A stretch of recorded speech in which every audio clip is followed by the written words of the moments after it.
Où est-ce qu'on place la barre dans le dos? Souvent, les gens qui se plaignent d'une douleur que la barre crée au niveau de leur cou, c'est qu'ils placent la barre sur la vertèbre cervicale que quand on touche là, avec notre main, on sent un petit peu plus bombé derrière notre cou. Puis souvent, les gens ont tendance à placer la barre à cet endroit-là. Puis c'est sûr et certain que ça devient douloureux. Ce qu'on fait, c'est qu'on va créer une adduction, une rétraction des scapulas. Puis le trapèze supérieur, ça va venir former un coussin. C'est vraiment à cet endroit-là qu'on veut placer la barre. On place les mains à la bonne largeur.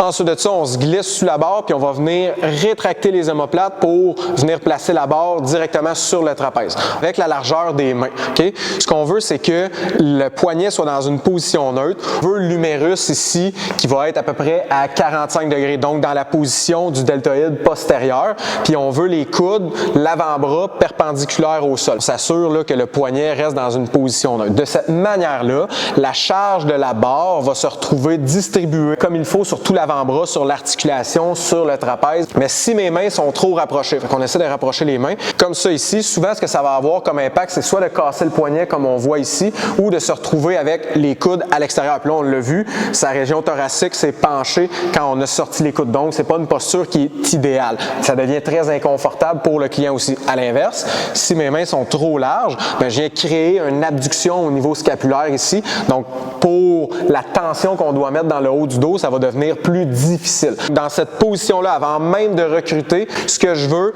c'est venir créer une adduction avec mes omoplates. Puis avec mes coudes, je veux visualiser qu'on essaie de rapprocher les coudes un dans l'autre pour vraiment avoir une bonne tension au niveau scapulaire. Deuxième chose, on va venir légèrement tirer sur la barre pour l'écraser puis venir recruter le grand dorsal. Donc, si j'ai mes rhomboïdes qui sont recrutés, mon trapèze, mes grands dorsaux qui sont recrutés, la barre va être très stable. Ma posture au niveau thoracique va être bonne et très stable aussi.